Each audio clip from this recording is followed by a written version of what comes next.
Siapa sih yang dulu nggak kenal Boboho? Dulu, ikon film komedi keluarga ini selalu bikin kita ketawa lewat tingkah lucu dan polosnya bareng sahabat kecilnya. Tapi tahu nggak, Sorshers? Boboho alias Hao Xiaowen yang lahir pada tahun 90 sekarang udah dewasa banget. Umurnya udah 34 tahun.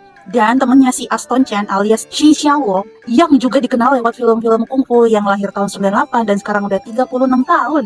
Mereka berdua udah nggak main di film anak-anak lagi, malah udah terjun ke film-film drama dewasa. Jarang terdengar kabarnya ya. Nah, di tahun 2024 ini, kita bisa nostalgia lewat film The Drunken Prodigy yang gak menampilkan Boboho sebagai pemeran utama, tapi malah Aston Chen yang sekarang lagi jadi jagoan dewasa.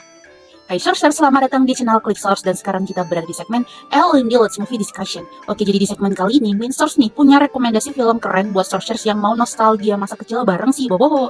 Walaupun kita udah gak bisa ngeliat lagi aksi kocak Paman Tat yang temannya Stephen Chow ini ya, yang sayangnya beliau sudah meninggal. Tapi, di film The Drunken Prodigy ini, kalian bisa melihat aksi Aston Chen yang dulu dikenal sebagai teman dekatnya Boboho dalam cerita dewasa yang seru ini. Jadi buat yang kangen sama masa-masa nonton film komedi bela diri bareng Boboho, film ini pas banget buat mengobati rasa rindu sama film-film laga kolosal Cina, sekaligus ngasih kisah baru yang lebih dewasa. Nah, di film The Drunken Prodigy, Aston Chen ini berperan sebagai Lin Yao, seorang pemuda manja yang terobsesi sama bela diri sejak kecil. Walaupun dulu kita kenal dia sebagai teman Boboho yang selalu ceria dan bikin ngakak, di sini kita bakal lihat sisi lain dari Aston Chen yang lebih serius, tapi tetap ada sentuhan komedi yang bikin nostalgia. Ceritanya juga seru karena Lin Yao ini harus menghadapi jebakan yang licik, kehilangan kekayaan, tapi akhirnya bangkit lagi berkat bantuan orang-orang terdekatnya. Film ini gak hanya menghibur, tapi juga ngasih pesan tentang perjuangan dan pentingnya untuk tidak menyerah di tengah rintangan. The Drunken Prodigy adalah salah satu film tahun 2024 yang membawa kita mengikuti perjalanan Lin Yao atau dipanggil Tuan Muda Lin, yaitu seorang pemuda manja yang punya hobi mendalami bela diri sejak kecil. Ceritanya ini makin menarik ya ketika si Lin Yao ini jatuh ke dalam jebakan yang dirancang oleh Li Baimei yang diperankan oleh Terence Yin. Dan teman-temannya saat sedang mengejar Qin Shuang yang diperankan oleh Vivi Chen, dia adalah seorang wanita penghibur yang cukup terkenal di film itu. Nah, akibat dari jebakan itu, Lin Yao kehilangan seluruh hartanya dan merasa hidupnya hancur seketika. Namun nih, pada akhirnya ya berkat dukungan dari keluarganya dan juga Qin Shuang, Lin Yao perlahan-lahan menyadari jati dirinya yang sebenarnya. Dari titik terendahnya, dia mulai serius dalam menguasai bela diri. Hingga akhirnya dia mampu membalas Li Baimei dan juga para pengikutnya. Sekaligus menjadi pahlawan yang melindungi penduduk kota, kali ini jadi pahlawan beneran. Film ini gak cuma tentang pertempuran fisik ya, tapi juga tentang perjalanan batin Lin Yao untuk menemukan kekuatan dalam dirinya yang menghadapi berbagai rintangan hidup.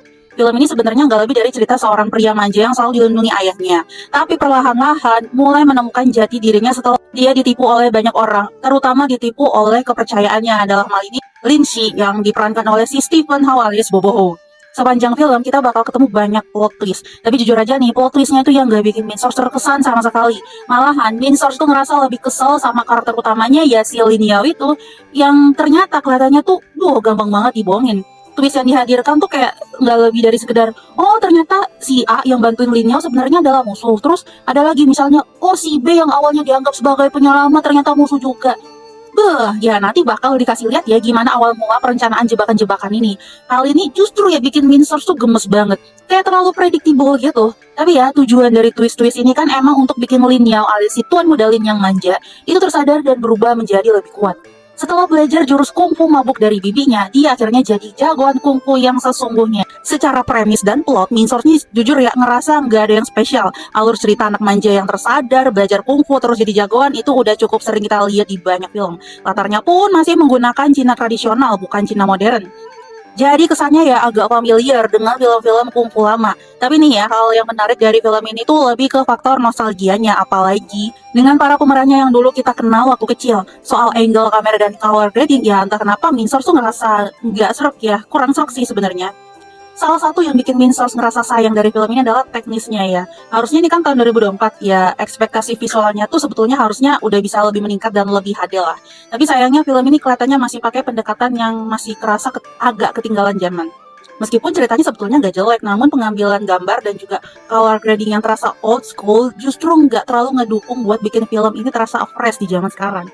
Ini tuh kayak kita nonton film kungfu jadul di era digital yang seharusnya bisa dikemas lebih modern. Tapi nih, kalau misalnya Sorcerers emang penggemar nostalgia dan pengen lihat pemeran masa kecil seperti Aston Chen dalam aksi dewasa yang lebih serius, film ini tetap layak buat ditonton. Meskipun ya nggak sempurna, ada sisi emosional yang bisa kita dapat dari perjuangan Lin Yao atau Tuan Muda Lin yang akhirnya bertransformasi dari karakter manja menjadi pahlawan sesungguhnya. Intinya sih film ini mengajarkan pelajaran berharga tentang bagaimana sebagai orang tua, terutama orang tua yang kaya, jangan dia terlalu menjadikan anak-anak sebagai proyek atau mempermainkan citra dengan cara yang instan seperti membayar orang lain agar anaknya kelihatan hebat. Hal ini bisa bikin si anak nggak bisa mengenali diri sendiri karena terlalu fokus pada pencitraan yang nggak nyata. Ini tuh sering banget ya terjadi di dunia nyata. Contohnya kayak siapa tuh ya, kayak orang tua yang berjuang keras untuk menciptakan citra yang bagus buat anak-anaknya, tapi pada akhirnya citra tersebut bukanlah yang sebenarnya. Kasus seperti ini bisa kita lihat sering gak sih dalam kehidupan para influencer atau selebriti di dunia nyata, di mana ya mereka tuh sering banget menampilkan kehidupan yang glamor dan ideal, padahal di balik layar banyak yang gak sesuai dengan kenyataan. Nah, dalam film ini, perjalanan karakter si Lin Yao yang awalnya manja dan bergantung pada orang tuanya, memperlihatkan betapa pentingnya proses pembelajaran dan penemuan jati diri. Ketika dia terjebak dalam jebakan dan kehilangan segalanya, dia dipaksa untuk menghadapi kenyataan dan berusaha bangkit dari keterpurukan.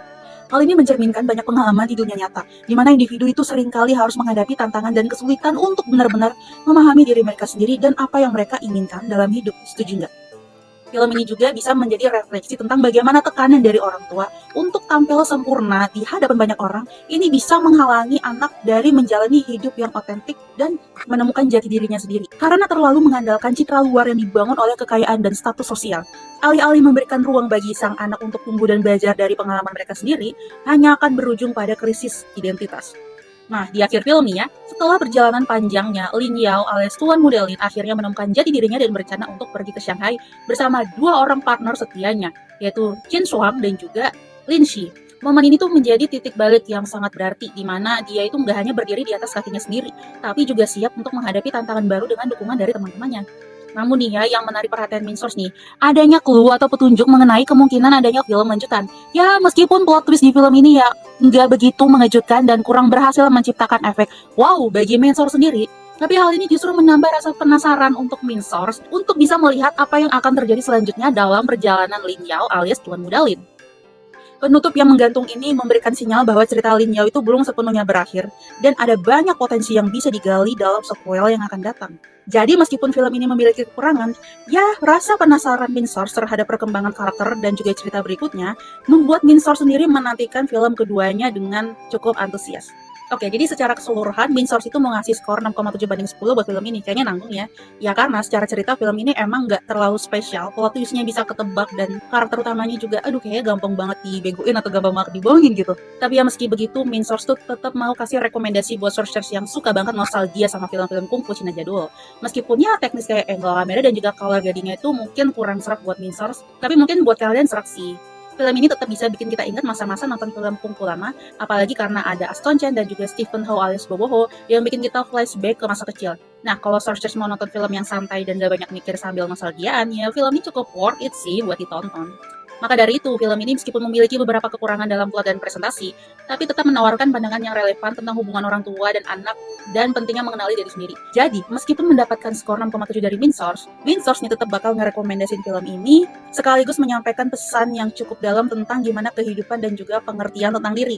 Nah, gimana nih menurut kalian yang mungkin udah pada nonton juga? Jangan lupa seperti biasa tuliskan pendapat kalian di kolom komentar ya. Jangan lupa subscribe channel ClickSource untuk menikmati konten-konten kami yang lainnya. Segmen Let's Movie Discussion akan selalu tayang setiap weekend, jadi jangan lupa klik tombol lonceng supaya mendapatkan notifikasi dan gak ketinggalan sama video-video kita. Follow juga sosial media kami supaya gak ketinggalan mendapatkan update berita dan juga konten fresh setiap harinya. See you!